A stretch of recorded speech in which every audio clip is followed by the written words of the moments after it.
Today, Zayin Ov is the birthday. Gilad Tzipora Bas Shendel Toiva is her birthday. So this her schus, we're making the shir. She should have arichas yomim v'shonim toivis v'techbrias alichayna, and to give us all nachas always, and for all Am Yisrael. This Shabbos is not only Shabbos Chazon. Every Shabbos Devorim is Shabbos Chazon, and it's right before TishaBav, or like this year, Shabbos TishaBav. We had last year. Last year was Shabbos Eve of TishaBav. TishaBav was on Sunday, but this year we have Shabbos TishaBav. TishaBav is on Shabbos. However, it's still going to be considered Erev TishaBav because the date is the 9th day of Av on Shabbos, but TishaBav, the celebration of TishaBav, or the uncelebration, whichever you call it, is going to be on Sunday because it's being pushed off to Sunday. So again, so Shabbos TishaBav. It's very ironic to have a Shabbos and it should be TishaBav. Why? TishaBav is all about destruction, sadness, avelus, mourning, and then you have Shabbos. But you can see how unbelievable Shabbos is, because Shabbos takes the incredible day of TishaBav and pushes it off to Sunday, and you cannot have any TishaBav really on Shabbos, except things that are hidden, but openly things you can't have. So it's very, very unusual. And if you really look into the calendar, you'll always see that the calendar is made with a calculation. Our sages really made the calendar, even though the calendar is exactly by the moon, but you can play 1 month, you can make 1 month should be, that's 29 and a half days. So you can play around, 1 month should be 29, and the next month you're going to make 30 to catch up, to catch up. And they calculated that every year is precisely Rosh Hashanah can never ever be on Sunday, Wednesday, and Friday. It's called Lo Adu Rosh. Why not? Because they didn't want that Yom Kippur is going to be either Friday or Sunday. Why not? They didn't want to do 2 days of not working, of doing nothing. Really can't do nothing. No cooking, no nothing. Not like Yom Tov that comes after Shabbos. So they didn't want to make 2 strong, strict days, Shabbos and Yom Kippur. A lot of other calculation was the Hoshana Rabbah should not be on Shabbos. They should be able to have Hoshana Rabbah. There's many other calculations. Also, Asora B'Teves is a fast day, can never fall out on Shabbos. Why not? Because it's the beginning of all the problems, and we don't want to make that Asora B'Teves should fall out on Shabbos, because then we would have to fast. And they didn't want it should be such a dilemma, so they made so it doesn't fall out. If you look around, you'll see many other calculations which we can come in and see that the Chazal made, that the calendar should work out specifically. Yeah? How come TishaBav didn't work out? It shouldn't be on Shabbos. So you're going to tell me most years it doesn't work out on Shabbos. That is true. However, in the last decade, we had a number of years. If you go look at the calendar, today you have the Hebrew calendar, it just moved last year, 2 years ago. Okay, last year it was Erev TishaBav. But 2 years before, 3 years before, one row after the other, we had in Ein Vov, Ein Ches, we had one after the other. Okay, the next one is going to be in 7 years from now. But until now, the last 8 years, we had 3 or 4 times, one after the other. Very unusual. The last time we had something like that was 150 years ago. Never, it doesn't work out. But why is it that it should fall out on Shabbos in the first place? If you already fixed the calendar, why can't you fix something so important that shouldn't fall out on Shabbos? Now, the Parsha is Devorim. We don't have time to go into really to the Parsha, but the Parsha is starting to be really a sad Parsha in a way. The Devorim, Moshe Rabbeinu is giving Toy Chocho, Musar. He's really telling the Eden, telling them off. And as we know, he told them off. By the end, he was waiting to tell them off. He told them at the end. But this is the Parsha. As a matter of fact, you have the word Eicho right in the beginning of the Parsha. You have Eicho. Eicho is by Sheni, it starts Eicho, and some have the custom not to start the Aliyah by Eicho, because you have Eicho in Eicho is the chapter that we say on TishaBav. We say by night, we say by day. So at sadness. So the volume is very, you can say appropriate. However, the Haftarah is not about a Parsha, it's about Chazon Yeshayahu. What is Chazon Yeshayahu? Yeshayahu Hanavi was in the time of the first temple, and he foresaw all things that Moshiach is going to come. We all know the Nevuah, that it's going to be wolf and lamb, we're going to live together. All this is Yeshaya Navi foresaw. But this is Chazon Yeshaya is really speaking about the Chum. But Yidden, look, if you're not going to behave, it's going to be destruction of the temple. And that's why we learned that. However, the end of the Haftarah is a phrase called famous Pasuk, Tzion b'mishpot tipoda v'shover b'tzedakah. That Israel, Zion, Yerushalayim is called Zion, the Yidden are called Zion. They're all, Zion is a name for Yidden, for Israel, and for Yerushalayim, and for Beis HaMikdash. Sometimes we call Zion, all those four items are being called Zion in certain areas. B'mishpat tipoda, they're going to be redeemed, v'shover, and the captures are going to be with tzedakah. We do add charity, and it's going to be redeemed. So it's a nice ending. And the same thing, the Parsha Chumash Devorim also finishes with the end, the same thing. Lo tiraum, do not be afraid of them, of all the nations, because Hashem nilcham lachem, God is fighting for you, he makes the war for you, v'atem, and that's it. Hashem alekechem wa nilchamchem, he is doing it for you. That's the end of the Parshas Devorim. I do want to touch about a few things about Shabbos Chazon and about TishaBav. How is it possible to have TishaBav on Shabbos? How does it work? It's TishaBav, it's not TishaBav. And it's Shabbos.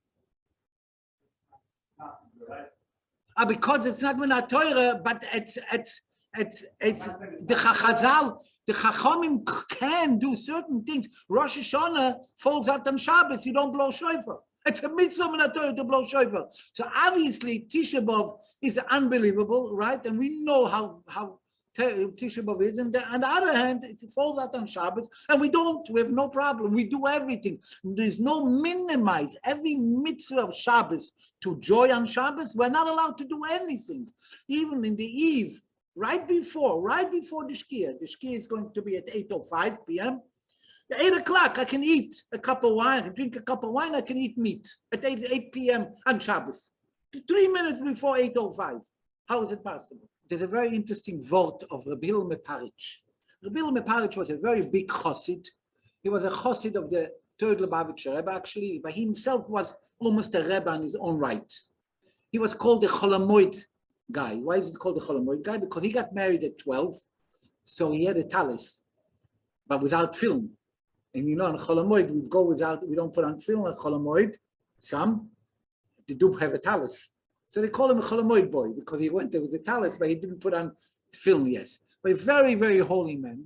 So he says, he quotes that Shabbos Chazon, why is it called Chazon? Because vision. Hashem shows everyone in a dream. I mean, not a dream, it doesn't say dream, but we know it's a dream, but when else can you see it? Everyone has a vision of the third Beis HaMikdash. That's why it's called Chazon. What does it mean, seeing a vision? But we all know, when you mazel see something, you don't know. Hanani, Mishol, and Azariah went together with Daniel. They were in the cage. And Daniel writes in his Sefer, in Daniel, he says, and I saw the Malachim, and we trembled. So the Gemara in the Megillah asks, what do you mean? You saw and they trembled? Why did they tremble? But he says, so the Gemara answers, Mazalai Chozi. The mazel saw. They didn't know that they saw, but they saw it.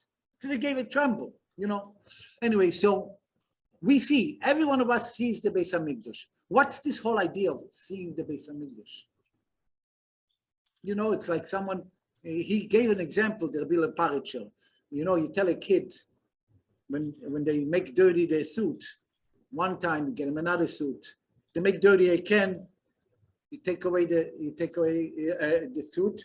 So you don't get them a third one. You put a new suit in the closet, and you tell them when you behave. You see that in the showcase, when they will behave, you will get the suit. He said the same thing. The Hashem shows at the third Beis Hamikdash, and when we'll behave, we'll be able to get the Beis Hamikdash. Why is this TishaBav on Shabbos? Number one, and how does it work oxymoron? How does it work together? That it is sad in one hand, certain things you're not allowed to do on Shabbos also if it's not public, right? And then you have to joy. How can you joy on TishaBav? Which leads me to one more question, which I think I have time to plug it in. How is it possible that Hashem destructed the Beis Hamikdash in first place? How did he do this? Can you imagine taking a holy thing like the Beis Hamikdash and destroying it? Who gave the Eibushter such a right? You're going to tell me you can do whatever you want? I know there's a phrase that says, whatever he tells us to do, he does. There's no chukov or mishpotov leIsrael. Chukov, his laws, his dinim. He would not tell us to do anything like that. Why did he destroy the Beis Hamikdash? Oh, we didn't behave? Put it away, hide it. You took the ark, the Oren, and you buried it. Took the Beis Hamikdash and put it away. Burning it, by the way, leads me to the halachas of TishaBav, and I want to explain. It's very simple. I want to concentrate on a very few halachas quickly. On TishaBav, there is 5 horrible things that happen to us, 5 major things that we're not allowed to do. Eating and drinking, first of all, this is the first thing that we're not allowed to do. Eating and drinking, not allowed to smear, right? Not allowed to have shoes, leather shoes. Only leather shoes. Only unless you have go in a place where you need to, or you can go differently than you have shoes. But today we have sneakers, so it's not a problem. Anyway, and it starts. When does it start? These things that we're not allowed to do on TishaBav. On the eve before. The night before goes always before after the day. However, on Shabbos, it cannot be because the Torah tells us we should be happy on Shabbos, right? Simcha is part of in Shabbos. You have to eat and you have to drink. So we cannot have on Shabbos that should be TishaBav. And that's why the Gemara brings down that the Rabbi Yehuda Anossi, Rabbi, said in his times, that whenever it was pushed off, he says, given the yitche, since it was pushed off, let's already make that in a year like that, we should not have TishaBav. Why should we have TishaBav? It's not falling down anywhere on that day. Let's push it off completely. But the Chachamim, the majority of the sages did not agree with Rabbi Yehuda, with the Rabbi, and Tisha, that's why we continue to have TishaBav. Okay, so anyway, it starts for the night before. Now, when does the night start? So you would say, you know what? I know if I have Shabbos, every Shabbos, I can go on Shabbos and prolong it as much as I want. And I will have the mitzvah of being Shabbos. As long as I didn't make Havdalah, it's no problem. I am on Shabbos, right? That's regular Shabbos. You could take the holiness and bring it into the weekday and make the weekday should be holy. No problem. You eat shalashudas, Shabbos. You eat and you prolong it and you eat it till late by night. You're going to bench and you're going to say Shabbos because it's still Shabbos for me. Pesach, you can continue after night and continue to say Chag HaMatzos, even though it's not Pesach, because you take the holiness and you prolong it. However, but whenever it's, let's say a time, let's say Yom Tov is on Friday, I prolong it. You could prolong it. No, comes time from Shabbos, you got to make Kiddush. You can't say, oh, I'm still Yom Tov. No, it's another day. It is another day in the strictness. It's not another day. If it's a weekday, no, I can take Shabbos longer. I'm allowed to take it longer. But that's adding. So anything of adding, you can take of the ikar of the main. When you're allowed to do a mitzvah, but you can't add a mitzvah and say, you know what, I'm going to do a mitzvah now, so I don't have to do the most important thing. No, there is base, there is ikar, things you have to do, and you're allowed to add. So Shabbos, you could add in a weekday, but you cannot add on TishaBav.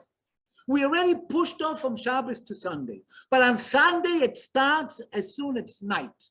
When is night? Really night is night. But being that we don't know exactly between Shkia, 8:05 and 8:34, we don't know exactly when, so it starts by 8:05. So therefore, even though it's Shabbos, you cannot do no work on Shabbos after Shkia at 8:05. You can't put on the not leather shoes because it's really Shabbos.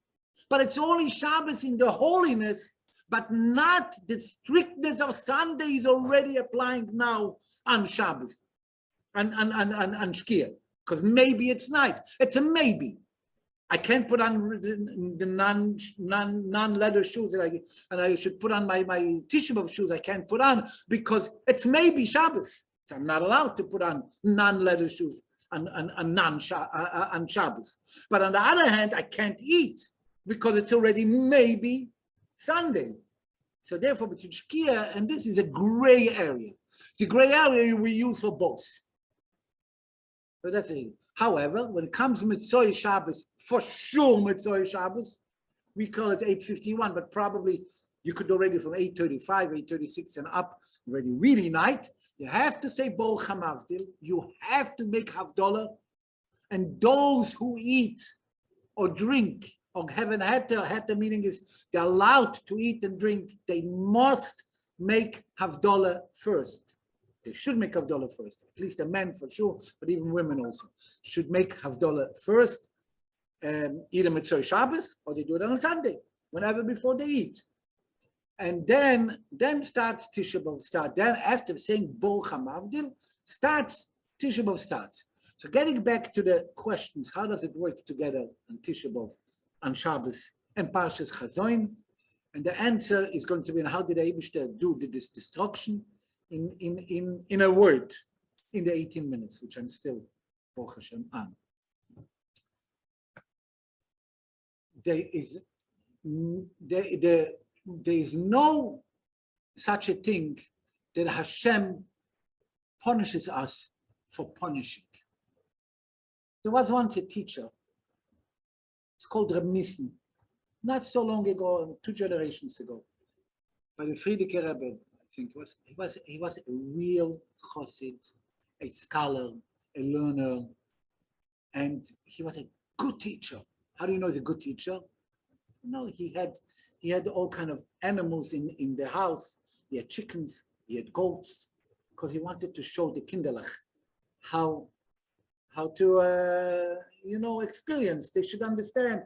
He played with the kid. He was an unbelievable teacher. But as you know, a shoemaker goes without shoes. Unfortunately, he had a kid that was a real character, very wild.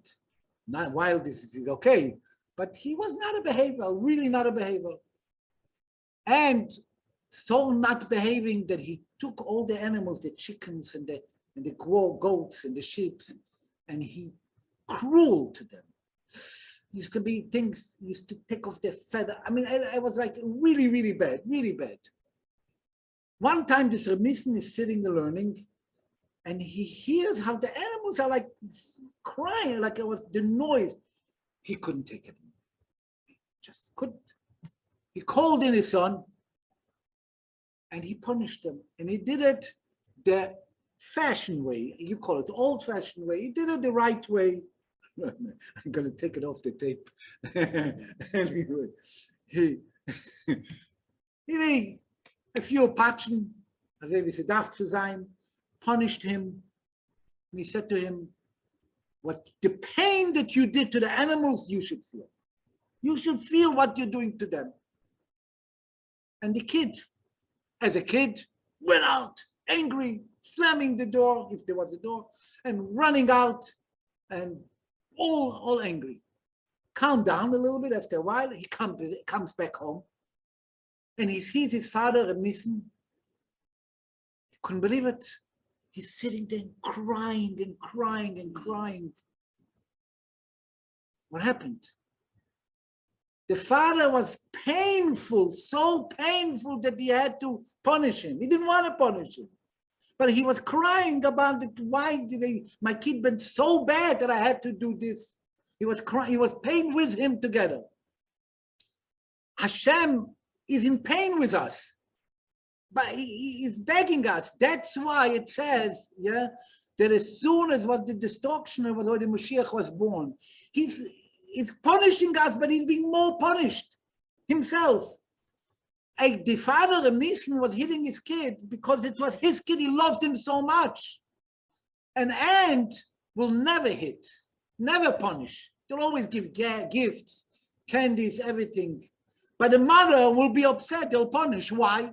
Because they feel the pain so much. They love so much that they are able to go through their pain together because they want to help them. But the aunt is not as close, as loving. So they're more distant. So therefore they can be always good, no problem, smiling.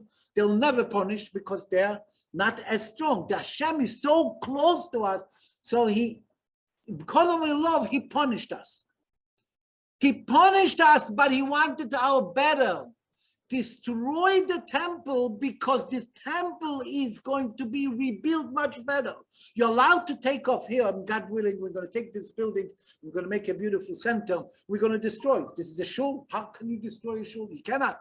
Can't even put a nail just to damage, only to beautify it, to make it nicer.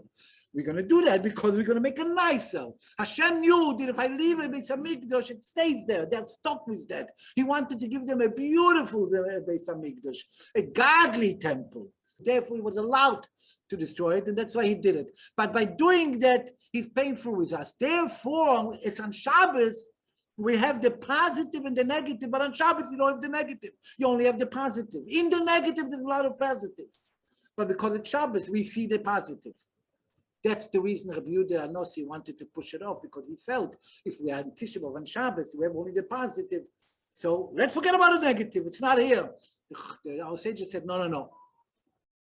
We have to still continue to do that, because if we don't mourn, then we don't feel. However, Beis Hamikdash is not built when we did it in our times. It's being destroyed in our times. You can say, oh, it was destroyed then and I have nothing to do. We have anything to do. We have to rebuild it. And we don't build it, then we destroy it.